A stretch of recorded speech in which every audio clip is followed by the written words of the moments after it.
జన్మ రహస్యం అత్యంత ఆసక్తిదాయకం. హిందూ ఇతిహాసాల ప్రకారం పరమశివుడిని వినాశకారుడిగా భావిస్తారు.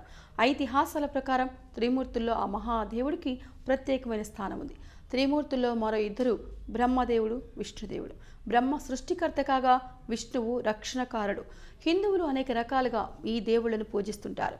మహాశివుడి అవతారం భక్తులను సంభ్రమాశ్చర్యాల్లో ముంచెత్తుతోంది. పరమేశ్వరుడికి మూడి కళ్ళు, అందుకే ముక్కంటిగా పిలుస్తారు. మెడకు పాము చుట్టుకొని ఉంటుంది. శరీరం అంతా బూడిద పూసుకొని ఉంటాడు. ఏనుగులు పులి చర్మాన్ని శరీరానికి కప్పుకొని ఉంటారు. పరమశివుడు కోపాగ్నికి బాగా ప్రసిద్ధి. ఆయన కోపానికి మన్మధుడు మాడి మసైనట్టు పురాణాలు చెప్తాయి.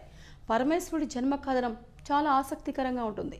హిందువుల ప్రకారం ఒకనాడు మహావిష్ణువు, బ్రహ్మదేవుడు ఒక విషయమై తీవ్రంగా వాదించుకుంటున్నారు. ఇద్దరిలో నేను గొప్ప అంటే నేను గొప్ప అని అనుకుంటున్నారు. శక్తివంతుల్లో ఎవరికి వారే అన్నట్టు మాటల యుద్ధం మొదలుపెట్టారు. ఇంతలో వారి వాగ్వాదానికి అడ్డుకట్ట వేస్తూ ఒక స్తంభం ప్రత్యక్షమవుతుంది.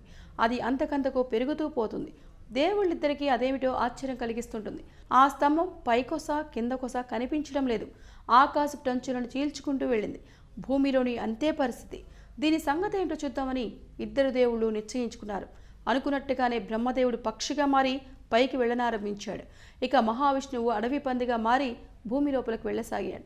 ఎంత వెళ్ళినా వారికి స్తంభం అంతం కనిపించలేదు. ఇలా ఏళ్ల తరబడి అన్వేషణ కొనసాగింది. ఇద్దరు ఎంతో అలసిపోయి తమ తమ స్థానాలకు వచ్చి కలుసుకున్నారు. అక్కడికి చేరుకున్నాక మహాశివుడు దర్శనమిచ్చాడు. నూతనోత్తేజ అవతారంలో ఆయన కళ్ళ ముందు సాక్షాత్కరించాడు.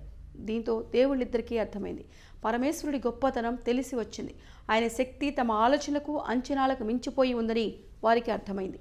వాళ్ళిద్దరితో పోలిస్తే మహాదేవుడు చాలా శక్తిమంతుడని తెలుసుకున్నారు. ఇదే మూడో శక్తి ఈ విశ్వాన్ని ఏలుతుందని అప్పుడు నమ్మారు. ఇతిహాసాల ప్రకారం పరమేశ్వరుడికి తల్లిదండ్రులు లేరు.